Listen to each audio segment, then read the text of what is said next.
Hey there, and welcome back to the next video in this series of Wave.video's live streaming software. So if you watched my previous video, I went through the basics, setting it up, going into the studio, setting your destinations, and just an overview of the studio. If you didn't catch that, then the link for that video will be underneath this one.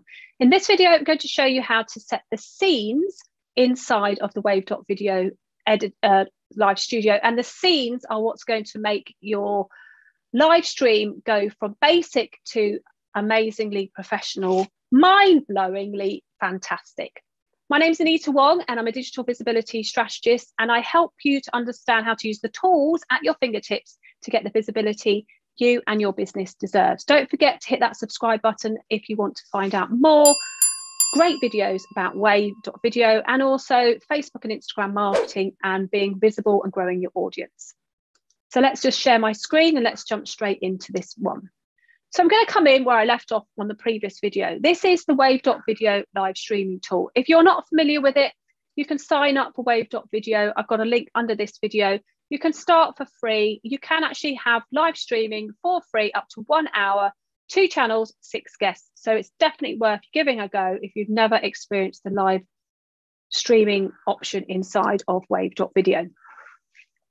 If you want to know about the basic setups, then please watch the previous video in this series. Otherwise, I'm going to jump straight in and we're going to be looking at the different scenes that you can set up inside of your live.video streaming editor. So here, up here on the left, you can see there's this small little tab. If you click that, it's going to open up this scene area. What scenes are a way of you changing what's happening on the screen without you having to press too many buttons. So this is done before you go live in order for you to create a live streaming experience that is streamlined and that you can actually have a lot more control of. First things is that to get another scene, you just click the plus button. If you want to duplicate the current scene, you just click the copy button and it will duplicate it. In order for you to edit the scene, you have to come to the one that you want to edit and click the edit scene option.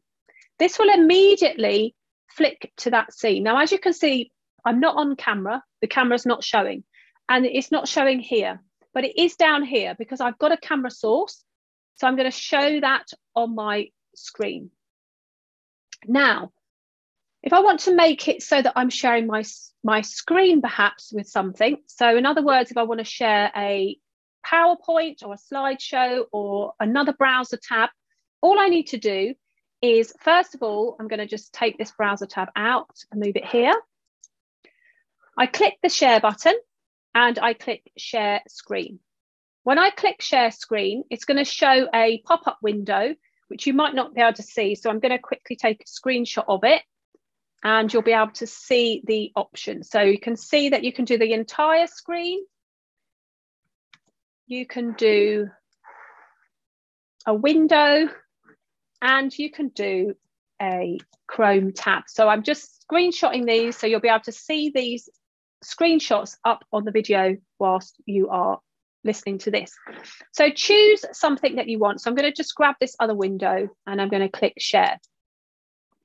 Now, what that does, as you can see, is it's brought my screen share to the navigation along the bottom, but it's not on the screen yet. So I need to add that onto the screen. So I'm going to go show on stream.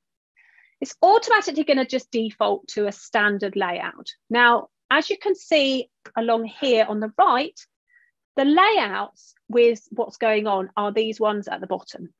Okay, these ones up here are if you have a guest on the screen. This one here gives you the option to change the position of you and your guests with the screen share.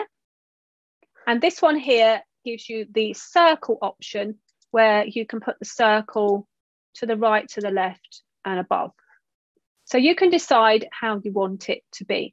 Now, once you've decided that's how you want that layout to be, you can then go back to a different scene. So let's switch to this scene and I will go back to this scene. Now, say like I'm going live now and I want to talk about what's on my PowerPoint, all I'd need to do is come over here and switch to the scene, and it would automatically flick to it. Now, there are some ways that you can actually have the transitions work a little bit more smoothly. By clicking this drop down, you can have a crossfade. So when I flick between scenes, it blends in and blends out. Or you can have a slide. So if I flick between scenes, it slides it into the window.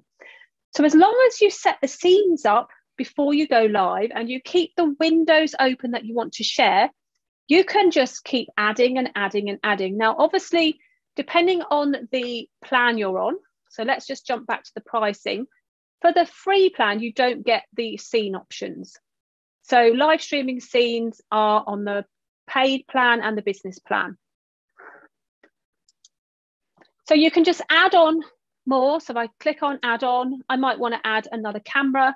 So for instance, if I wanted to add a new camera into this scene, I would click edit scene. So I come here and then I click add camera. So I'm going to just add my FaceTime camera. And there's two of me. So if I just move my angle of my Logitech camera over a little bit, so it's a slightly different angle, I could show my FaceTime camera onto the screen. It's not as nice a picture. I can also show this one on the screen. And as you can see, I've got two of me now. And this is where if you have a guest, you can set up so that both of you are sitting nicely together. I quite like that one.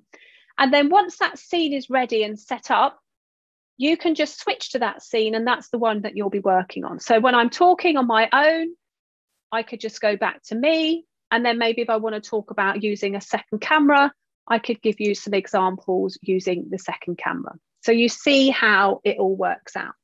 Perfect. So I'm just going to move this back over here so that, oops, that I'm back in the scene. So that's how you set your scenes, and you just go through these scenes as you're live and it all works out perfectly fine. Now, that's how you set your scenes up. And if you want to delete a scene, maybe you don't want to use it, all you need to do is click these three dots and click delete, and that will delete the scene. And again, if you wanted to duplicate the scene, you either go up to duplicate it, or you can click the three dots and duplicate the scene again, and it will be down the bottom.